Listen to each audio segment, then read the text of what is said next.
Este es un buen recordatorio de que hay que apagar los móviles o ponerlos en silencio, el mío por lo menos.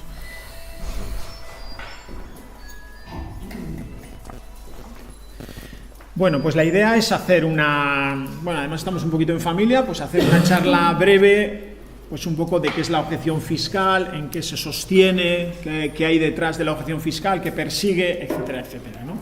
Y bueno, vamos a hablar Ignacio y yo, que los dos somos miembros del MOC, que mucha gente que estáis aquí creo que todo el mundo conoce, que es un colectivo antimilitarista, que llevamos unos cuantos años pues luchando por una sociedad desmilitarizada donde no tengan cabida ni los ejércitos ni las guerras, ¿no?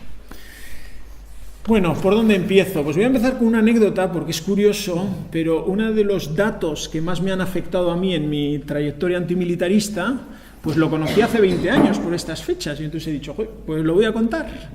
Entonces, hace 20 años que yo llevaba poco tiempo militando en tema antimilitarista, la ONU publicó un dato en el que decía que con 9 días de gasto militar mundial se podían satisfacer las necesidades de educación, nutrición y sanidad básicas de todas las personas del planeta por un año.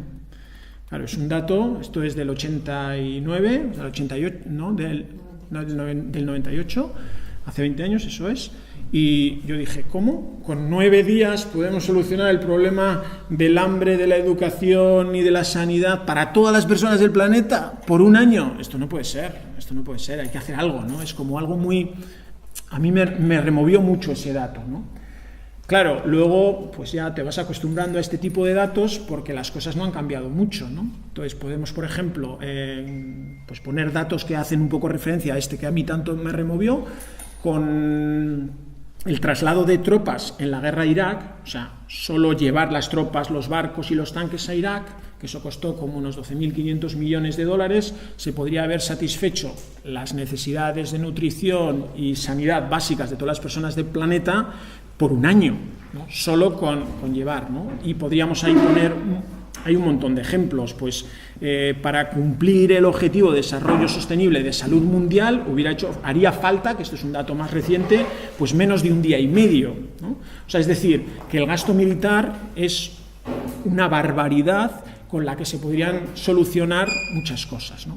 Claro, cuando te dicen esto de los 9 días, que hoy igual en vez de 9 son 8, son 7, uno dice, joder, ¿por qué no hacemos algo, no?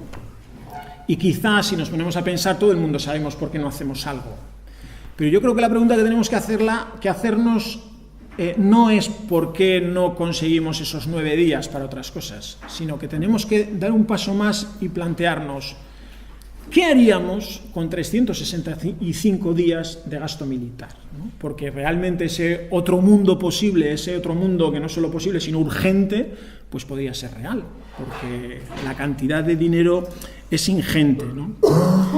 Y podríamos empezar esta charla diciendo muchas cosas que yo creo que son como muy conocidas, ¿no? Como por ejemplo pues que la guerra es un crimen contra la humanidad, que la guerra siempre lo sufre la gente de abajo y la gente que se enriquece o que se beneficia pues son unos pocos que tienen una serie de intereses, que la guerra siempre se sufre en los dos lados, la misma gente, ¿no? En unos sitios caen bombas, pero en otros donde no caen bombas y las tiramos sufrimos los recortes para que se puedan tirar esas bombas, ¿no? También sufrimos eso, ¿no? Y podríamos dar también muchos datos que hablan del Estado español como alguien muy importante en esto del gasto militar mundial y el militarismo, ¿no? Por ejemplo, el gasto militar, que no todos los criterios son iguales a la hora de calcular el gasto militar, pero bueno, siguiendo uno de los criterios, pues habla de casi 31.000 millones, casi 31.000 millones de euros, que es más de un 7% de los presupuestos generales del Estado. Es una barbaridad, ¿no? El Estado español es el 7º exportador de armas a nivel mundial, con un 3% de cuota de mercado, ¿no? Y Euskadi, como comunidad autónoma dentro de ese Estado, pues es la tercera, ¿no? Con 800 millones de euros, o sea, son cifras escandalosas, ¿no? Pues podemos ir a lo concreto si queréis, ¿no? En Euskadi hay un montón de empresas de armas, pues Sener, ITP, etcétera, etcétera, pero que entre otras cosas hacen, pues, por ejemplo, aquí seguramente todo el mundo hemos visto lo que pasa en Gaza cuando es bombardeada por los aviones israelíes, pues el dispositivo con el que apuntan esos aviones está diseñado en Guecho, ¿no? O sea, quiero decir que luego cuando hablamos de armas, de gasto militar, podemos ir a lo concreto y ver lo que eso genera, ¿no? vendemos armas a un montón de países que no son precisamente garantes de los derechos humanos, ¿no? Bueno, y podríamos decir pues, un montón: Israel, Arabia Saudí, Turquía, Marruecos, Argelia, Botswana y un montón de países, ¿no? Y luego además también tenemos un récord, un triste récord de que el Estado español es el segundo país europeo con más intervenciones militares en el extranjero, ¿no? O sea que parece que tenemos bastantes cosas, ¿no? Bueno, entonces, ¿cómo se sostiene todo esto? ¿Cómo se sostienen los ejércitos? Pues hay tres pilares que sostienen los ejércitos. Uno son los recursos humanos, otro es lo que sostiene a nivel ideológico todo lo que hay alrededor, y un tercero es pues los recursos económicos, ¿no? Que ahí es donde quiere entrar la objeción fiscal. El gasto militar, de alguna manera, permite la existencia de los ejércitos. Los ejércitos son los principales actores en las guerras, y el que haya guerras es la mejor noticia para que haya más gasto militar, ¿no? Entonces es que ahí cerramos un círculo perfecto: gasto militar genera ejércitos, ejércitos generan guerras, y a la vez las guerras generan gasto militar, ¿no? Alguien me podría decir, a ver, ¿qué es eso de que los ejércitos generan guerras? Pero ahora vamos a hablar de ello también, ¿no?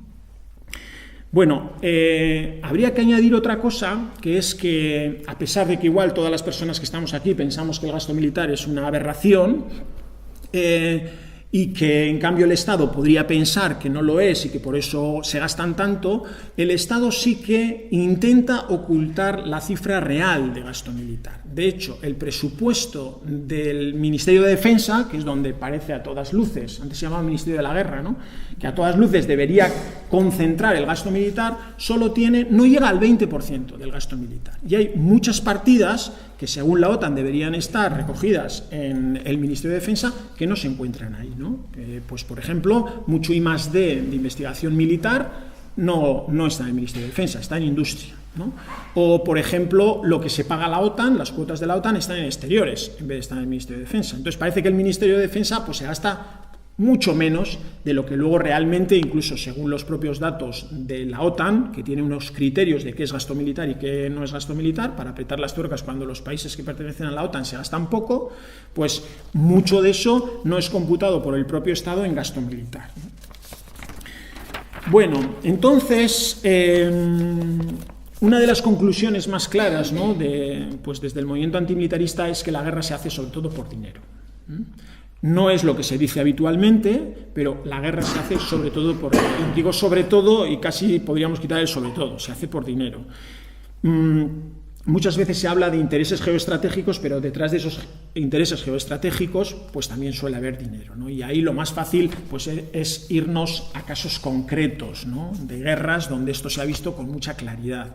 Digo que esto se ha visto con mucha claridad porque solemos decir que la primera víctima de las guerras es la verdad, y muchas veces cuando una guerra está en pleno vorágine, pues es difícil conocer muchas cosas, pero cuando pasan unos años sí es fácil, ¿no? Y aquí hay muchos ejemplos y se pueden citar algunos que probablemente conocéis, ¿no? Pues quizá uno de los más claros ha sido la Segunda Guerra de Irak, ¿no? Que nos decían, pues ahí además hubo mucha polémica porque nos decían que esa guerra era necesaria porque había una serie de armas de destrucción masiva, ¿no? Luego esa guerra tuvo lugar y después ya se comprobó que no había armas de destrucción masiva. Lo que no nos dijeron es que previamente a esa guerra hubo 700 inspecciones buscando esas armas, y que en esas 700 inspecciones se revisaron todos los lugares que la inteligencia militar estadounidense decía que había armas. Entonces, a pesar de que se investigaron todos esos lugares, ¿no?, donde en principio estaba la razón por la cual se iba a cometer esa guerra, no se encontró nada y se fue a la guerra. Además, habría que añadir pues, las grandes manifestaciones que hubo en aquel tiempo a nivel internacional, ¿no?, que en aquel momento pues, las tildaron de las más grandes que había habido en la historia de la humanidad a nivel internacional, ¿no? Y sin embargo, se fue a la guerra. ¿Por qué se fue a la guerra? Se fue a la guerra por dinero, en este caso por petróleo. Otra que ha sido muy paradigmática fue la guerra de Afganistán, ¿no? Pues después de lo de las Torres Gemelas, nos dijeron que Bin Laden se había escondido en Afganistán y que para defendernos del terrorismo internacional, pues que había que hacer una guerra o bombardear Afganistán, ¿no? Además nos dijeron que era un país tremendamente duro con las mujeres, que las obligaban a llevar burka y que además exportaba un montón de heroína a países de Occidente. Bueno, pasaron los años, bombardearon Afganistán, a Saddam Hussein, como sabéis, no lo encontraron en Afganistán, las mujeres siguen igual o peor en Afganistán y en estos momentos se exporta más heroína de la que se exportaba en su día, ¿no? Entonces, ¿qué es lo que cambió en Afganistán? Pues lo que cambió es que se hizo un oleoducto que iba desde el mar Caspio hasta el Índico para sacar el petróleo del mar Caspio y llevarlo a Estados Unidos, ¿no? Entonces esto fue realizado por una empresa estadounidense, este oleoducto, y esa empresa había estado dirigida en su día por el que en ese momento era vicepresidente de Estados Unidos, Dick Cheney, ¿no? ¿Por qué fue la guerra de Afganistán? Pues la guerra de Afganistán fue por dinero, que en este caso también es petróleo, gas, etcétera, etcétera, ¿no? Bueno, y entonces esto lo saben los políticos, ¿no? Pero ¿cómo se llega a esto? Bueno, pues cada año en todos los parlamentos se deciden los presupuestos generales del Estado y ahí se votan los presupuestos y, por tanto, el dinero que se destina a gastos militares, ¿no? Yo creo, que no soy muy de partidos políticos, pero sinceramente creo que si iría donde un parlamentario y le pregunto, ¿Tú apoyas la guerra? ¿Tú quieres apoyar, financiar las guerras? Me dicen, no, hombre, la guerra es algo malo, ¿no? Parece que todo el mundo creemos que las guerras son algo malo, ¿no? Entonces le dirías, ¿no? Bueno, pero entonces tú estás financiando con tu voto esto, ¿no? Estas guerras, este gasto militar.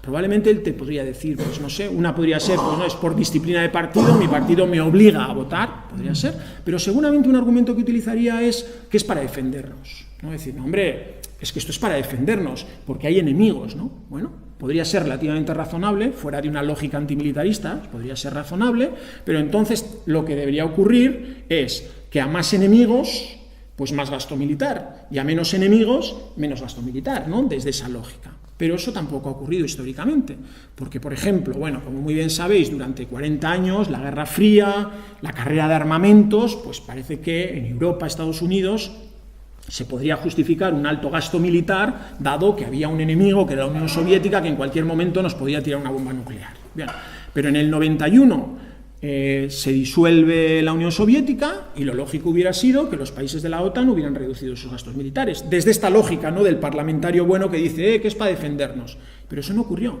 Ningún país de la OTAN redujo el gasto militar después de que se acabó el Pacto de Varsovia. Ninguno. Se redujo el gasto militar mundial porque precisamente la URSS pues dejó de invertir tanto en armas. O sea que además había un argumento palpable de que ellos habían dejado de invertir en armas y que lo lógico hubiera sido que el resto de países de la OTAN hubieran. Pero eso no se hizo, ¿no? Entonces volvemos otra vez a la pregunta inicial. Entonces, ¿por qué, no? Bueno, pues ahí hay otro argumento que puede ser la inercia, ¿no?, de que al final los diferentes ministerios quieren por lo menos mantener el mismo nivel de gasto y entonces hay una inercia de decir, bueno, por lo menos no me reduzcas.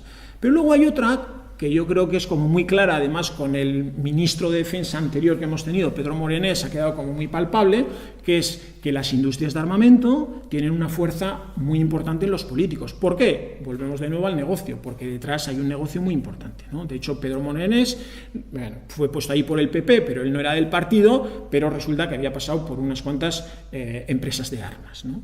Y si nos vamos pues al país que más armas exporta, que es Estados Unidos, pues ha habido investigaciones que hablan de que 30 congresistas y senadores de Estados Unidos tenían un doble sueldo, que era el de senador o congresista, y luego además uno en B por parte de las industrias armamentísticas, que les llevaban obviamente a votar pues lo que las industrias querían, ¿no? Y el lobby de las empresas armamentísticas pues es muy fuerte, ¿no? Entonces, esto creo que es una cosa, me he extendido ahí un poco, pero creo que es muy importante, que es que cuando hablamos de gasto militar no estamos hablando de amenazas externas y de defendernos de amenazas externas, sino que estamos hablando quizá de inercias, pero sobre todo de intereses económicos. Y para sostener todo esto, para sostener todo esto, pues generalmente en el antimilitarismo hablamos de que hay tres mentiras, ¿no?, que están ahí como sosteniendo filosóficamente que todo esto sea posible, ¿no?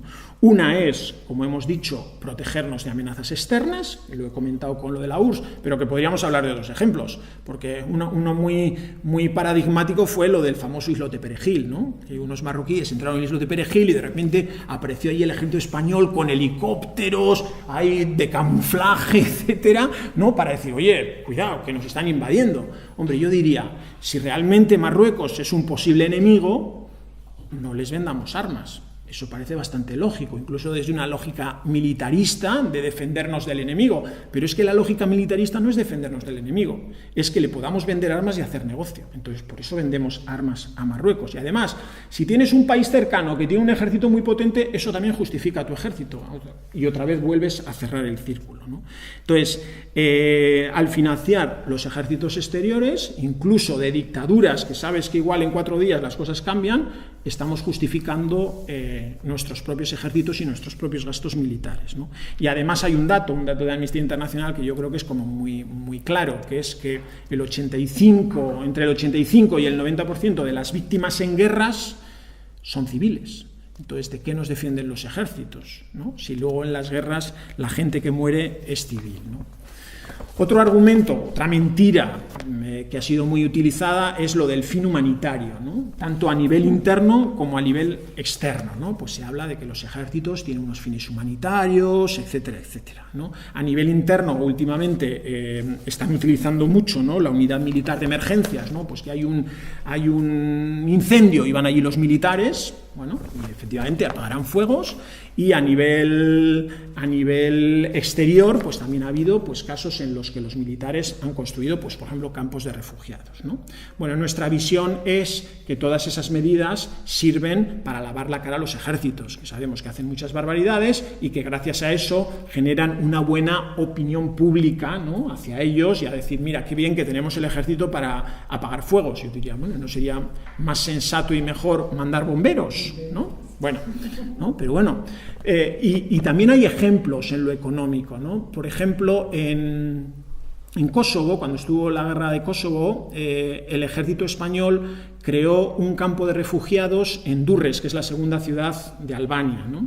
Entonces fueron allí, se gastaron 7.000 millones para crear un campo de refugiados para 5.000 personas. Por supuesto, una repercusión mediática tremenda de lo bueno que era el ejército español, etcétera, etcétera. Bueno, cerca de Durrës, Cáritas montó otro campamento para refugiados, sin tanta repercusión mediática. Aquel campo de refugiados, en vez de ser para... O sea, era...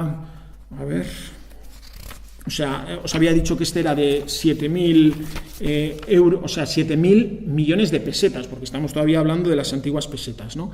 Y era para 5.000 personas, eso era lo del ejército. Bueno, Cáritas creó para 2.000 personas, pero gastó solo 200 millones, ¿no? O sea, muchísimo menos.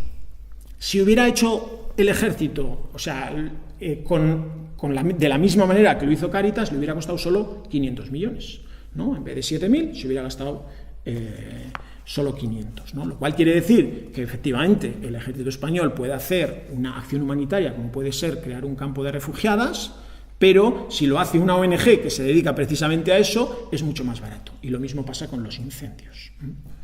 Bueno, y la tercera mentira que utilizan mucho es que nuestro ejército es defensivo y que por lo tanto no hacemos daño a nadie con tener un ejército. Pero, claro, se olvidan de decirnos pues, que el enorme gasto militar que se emplea para lo que se emplea no se puede emplear para otras cosas que consideramos que serían mucho más necesarias, ¿no? Sin entrar en la función que cumplen los ejércitos a nivel interno, pues en temas de represión y control político, ¿no? El ejército español no en una gran medida, pero en otros países en grandes medidas.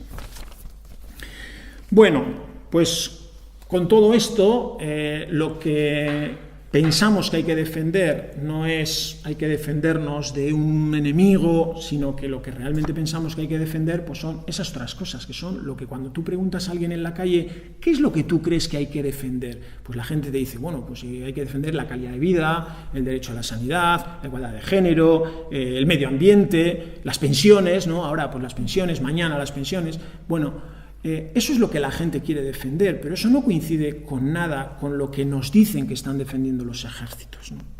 Entonces, desde un punto de vista ético, entendemos que ese dinero es precisamente para la gente que más necesitada está y que los estados deben ser, bueno, primero garantes de los derechos humanos, pero también redistribuidores de la riqueza, ¿no? Y están haciendo precisamente todo lo contrario. Entonces, aterrizando un poquito más, ¿no? ¿En qué es la objeción fiscal? Dejadme que viaje a 1840 y pico, porque de ahí nace esta idea de objeción fiscal, que es cuando Henry David Thoreau, era un estadounidense, un clásico en la literatura estadounidense, pues decide no pagar los impuestos, ¿no? Tenía ahí, en aquel tiempo todavía pasaban casa por casa, ¿no? El recaudador tocando las puertas y pidiendo los impuestos, y Thoreau vivía en Massachusetts, que era un estado esclavista, y que además en esos momentos Estados Unidos estaba en guerra con México. En guerra injusta, todas las guerras son injustas, pero además en este caso Thoreau lo consideraba así. Entonces, cuando le pidieron $1 que tenía que pagar, pues él se negó a pagar el dólar. Creo que ya lo había hecho años anteriores sin ninguna repercusión, pero en aquel año, cuando no pagó el dólar, lo cogieron y lo metieron en la cárcel del condado. Como era de una familia más o menos acomodada, pues al día siguiente fue su tía y le sacó de la cárcel, ¿no? Pagó el euro y salió de la cárcel. Pero esa noche en la cárcel le sirvió a Thoreau para escribir un ensayo que posteriormente se publicaría como El deber de la desobediencia civil, y que fue probablemente uno de los inicios de todo un desarrollo teórico sobre la obligatoriedad o la necesidad ética de desobedecer las leyes injustas, ¿no? Y en eso estamos. La objeción fiscal al final consiste en desobedecer una ley porque consideramos que es injusta, porque de hecho cada vez que compramos algo, una acción tan cotidiana como comprar, estamos pagando una parte de esa compra en impuestos, o cuando hacemos la declaración de la renta, una parte de nuestro dinero está yendo a sostener toda esta industria militar o aparato militar, ¿no? Entonces, al final la objeción fiscal consiste en desobedecer esa ley que nos viene impuesta y decir, yo no estoy dispuesta a pagar con mis impuestos esto que yo no quiero. Yo quiero que mis impuestos se destinen a otra cosa, ¿no? Entonces es una forma de desobediencia civil. Lo que ocurre, a diferencia de otras formas de desobediencia civil, es que las repercusiones son muy pequeñas, es muy sencilla de hacer y por lo tanto es muy asumible por todos, ¿no? De hecho, la objeción fiscal, pues yo creo que en el Estado español lleva casi 40 años. No es una campaña, no creo que haya ninguna otra campaña que lleve todo este tiempo, ¿no? No es una campaña muy minoritaria porque, pues no sabemos por qué, porque la gente no se anima, porque es desconocida o lo que sea, pero se sostiene en el tiempo, ¿no? Y el objetivo final de esta campaña pues sería acabar con el gasto militar, ¿no? Y que ese gasto militar se destine realmente a cubrir necesidades sociales, que es de hecho lo que se hace cuando hacemos objeción fiscal, ¿no? Lo que se hace cuando hacemos objeción fiscal es desviar una parte de nuestros impuestos para un proyecto que realmente consideramos social, que construye la paz, que construye la justicia. Hay muchas formas de hacerlo. Nosotras invitamos a que cada cual objete por la cantidad que quiera. O sea, se puede objetar por €1. Lo importante no es la cantidad, sino es el hecho de desobedecer esa ley. Puedes objetar €1, puedes objetar los 700 y pico que el Estado está destinando por ti a gasto militar, ¿no? En nuestro caso solemos invitar a hacer por 84 euros porque son los países marcados por la deuda externa, pero bueno, se puede hacer por 100, cada uno puede hacer lo que quiera. Entonces simplemente consiste en ingresar ese dinero en ese proyecto, en el proyecto que quieras. Obviamente los grupos que estamos promocionando la objeción fiscal ofertamos una serie de proyectos para intentar financiarlos con eso, pero cada cual puede hacer al colectivo que quiera. Estás en un colectivo, estás en Ongi-Etorri, pues tú dices, yo voy a hacer a Ongi-Etorri. Aunque Ongi-Etorri no esté por la objeción fiscal o no haya propuesto ningún proyecto. Entonces, una vez que tienes eso, tú vas y lo metes en tu declaración fiscal con una carta dirigida al diputado de Hacienda, diciéndole pues que yo hago esto porque, bueno, y por todos los argumentos que puedas imaginar, de estoy en contra de esto, quiero que el mundo sea de esta forma, etcétera, etcétera. Hay cartas tipo, pero cada uno puede escribir su carta. Se mete ahí, se hace una serie de cambios técnicos en la objeción fiscal para que realmente luego, cuando te da la cantidad que te tienen que devolver o que tienes que pagar, se sume la cantidad o se reste la cantidad. Y lo que conseguimos de esa forma es desviar ese dinero que en principio iba a ir para los gastos militares a ese proyecto que pensamos que realmente pues, merece la pena. ¿Y qué pasa cuando hacemos esto? Pues aquí se puede responder de dos maneras. Una es qué suele pasar y otra es qué es lo que podría pasar.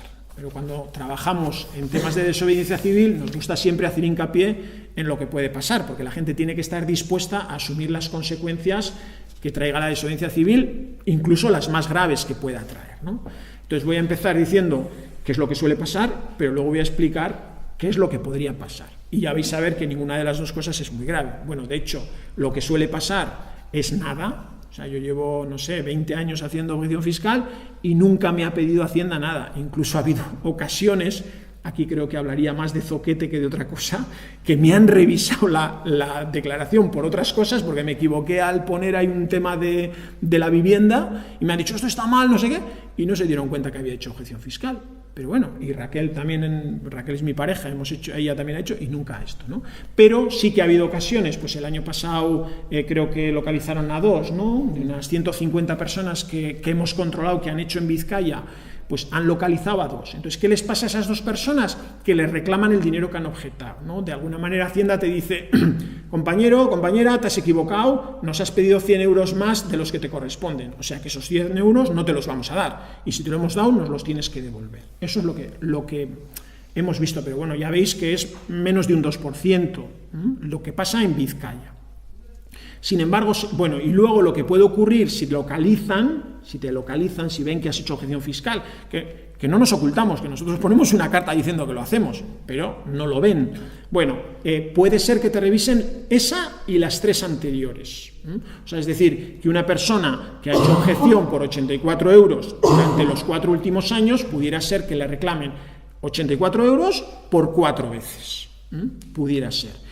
E incluso, esto solo ha ocurrido una, y no sabemos si otra vez en Zaragoza, te podrías exponer a que te pongan una multa, pero ya os digo que esto en la historia de la objeción fiscal, pues ahora hace poco ha pasado en pues esta gente que ha hecho objeciones muy fuertes, te podrían poner una multa que equivaldría a la mitad del dinero que has objetado, ¿no? O sea, es decir, si te pillan 4 años y es 4 años por 84, además igual tendrías que pagar 84 por 2, ¿no?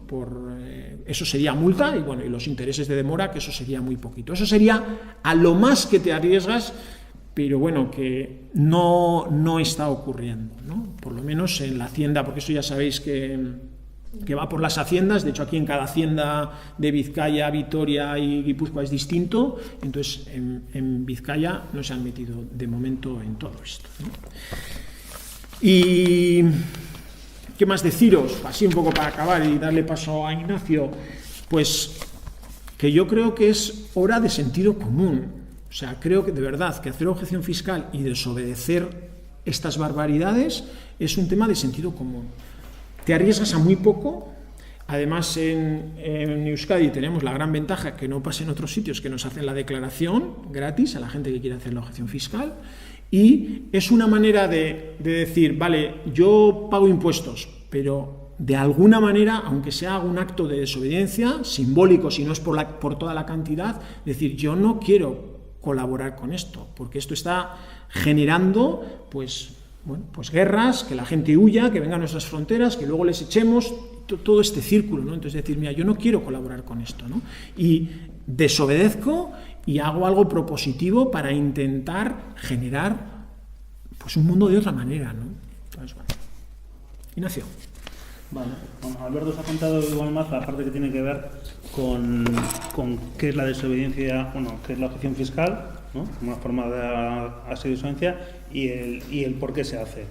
Yo voy a contaros igual así un poco más en dónde está la campaña de objeción fiscal hoy en día en Euskadi, quienes estamos trabajando en ella y un poco en no entrar tanto en los temas técnicos de cómo se hace, bueno, que si hay preguntas pues contestamos, pero sí un poco en quién estamos. Bueno, es una campaña, como comentaba Alberto, que lleva 30 y pico años en marcha, surge más, sobre todo, pues impulsada por el movimiento antimilitarista, pues en torno al todo el movimiento anti-OTAN que surge, pero es verdad que, bueno, y que ha evolucionado con ciertos altibajos, pues hay momentos que tuvo más éxito y durante unos años, en los 90 y en los años 2000, pues bajó, ¿no?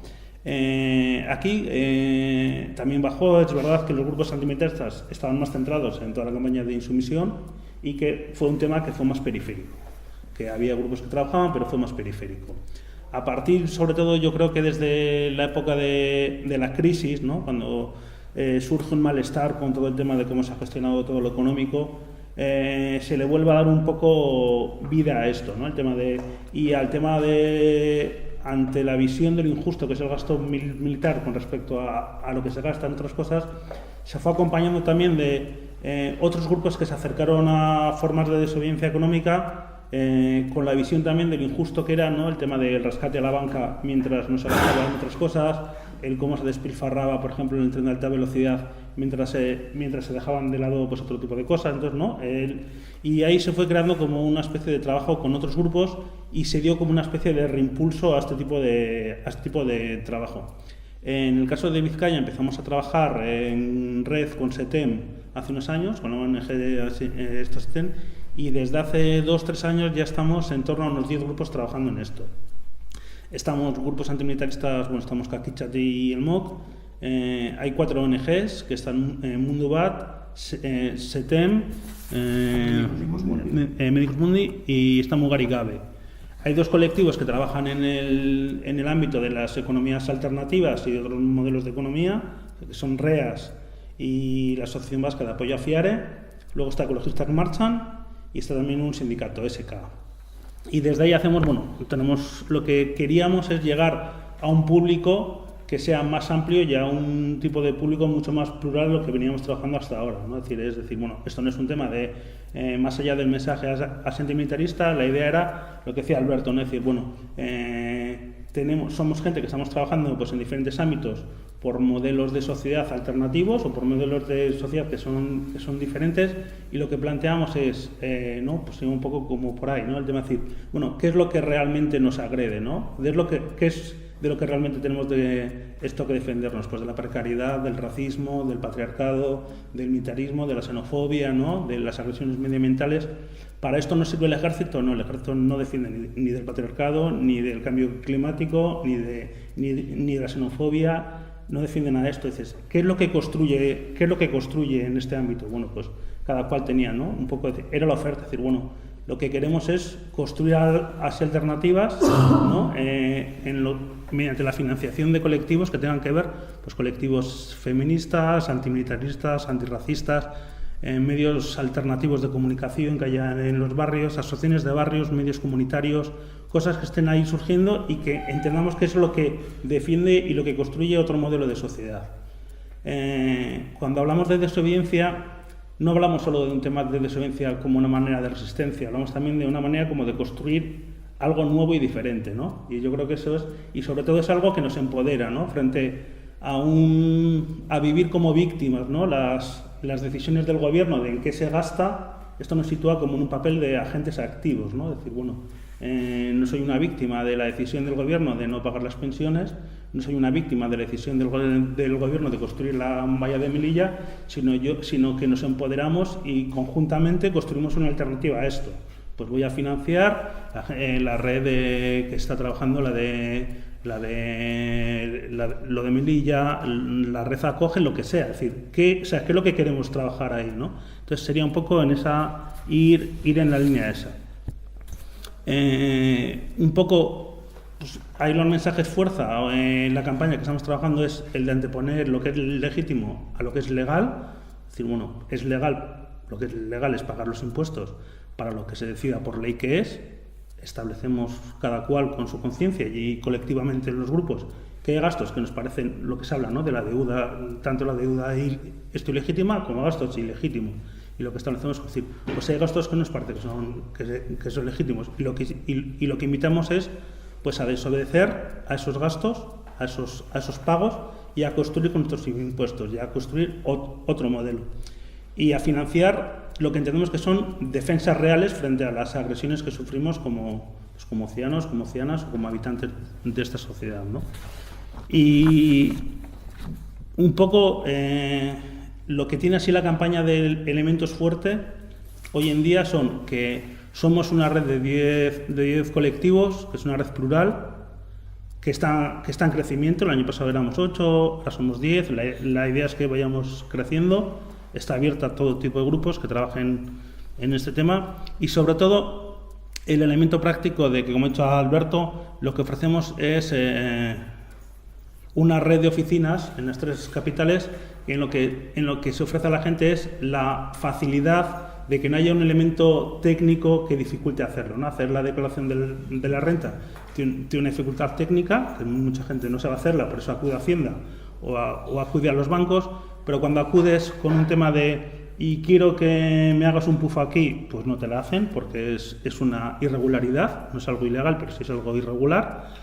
Y lo que ofrecemos es un sistema que funciona casi igual que el de los bancos o el de Hacienda, con un sistema de cita previa, con unas confeccionadoras de la renta que han trabajado durante años haciendo eso, y con cita previa unos días a la semana se hace a la gente que viene, se le piden los papeles, vienen con ella, se hace igual que en el banco con un tema de confidencialidad, y eso es lo que permite que mucha gente salve el tema técnico y que también pues que salve el tema de que al ver que es un tema más colectivo hay gente que se anime a desobedecer, porque es verdad que la desobediencia provoca cierto temor, ¿no? Y sobre todo cuando dices, me estoy arriesgando a que me llegue una carta de Hacienda y la gente no sabemos por qué, pues casi tiene más miedo a una carta de Hacienda que a una carga policial muchas veces, ¿no? Es como que tiene una carta de Hacienda y no sabes lo que es y que me reclaman tal, pues hay veces que nos da miedo, ¿no? Pues el saber que cuentas con un respaldo de que cuando llega la carta esa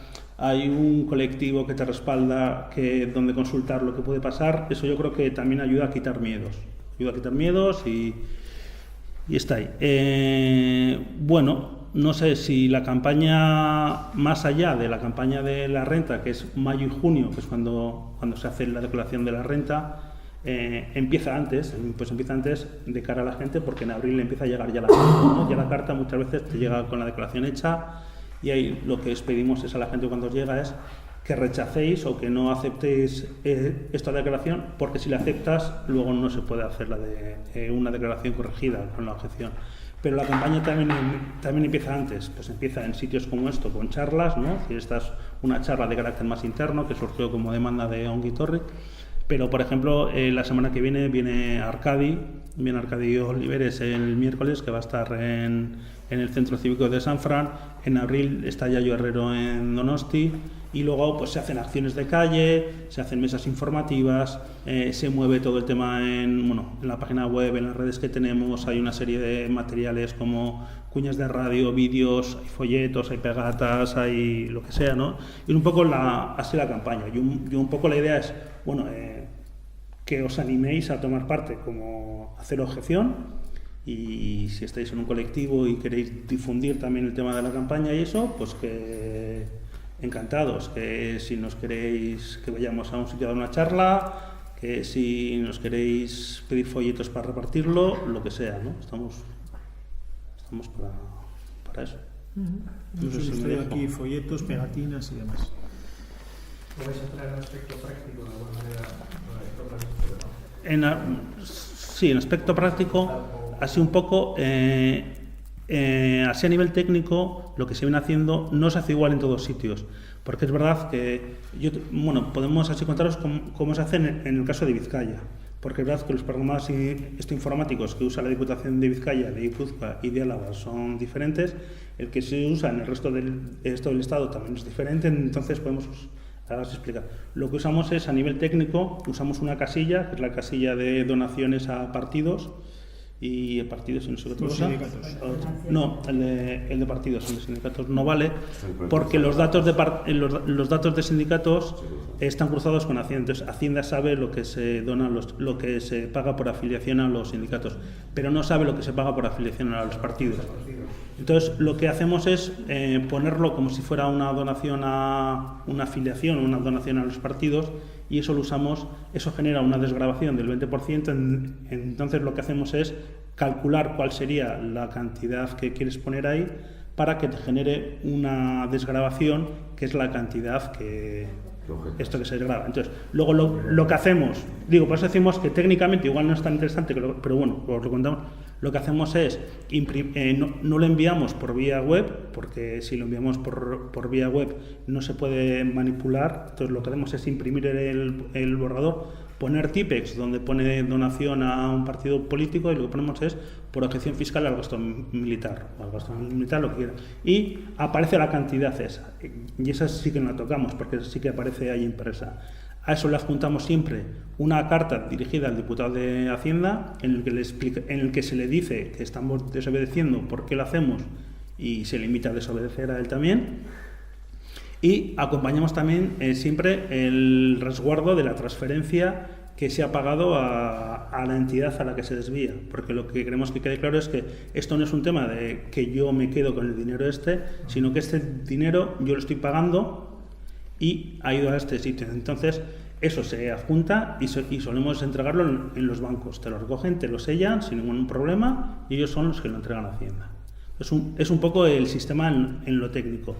Todo el tema de la realización, de lo de calcular la cantidad, poner Tipex, la impresión, tal, para eso es lo que tenemos puesto a la oficina, porque mucha gente, claro, para llegar a eso tienes que elaborar el resto de la declaración. Y hay mucha gente pues que se atreve y la hace, pero hay mucha gente con la declaración, además, pues a veces son más complicadas, no solo una renta del trabajo y un alquiler o una desgravación de vivienda, pues hay gente que tiene otras cosas.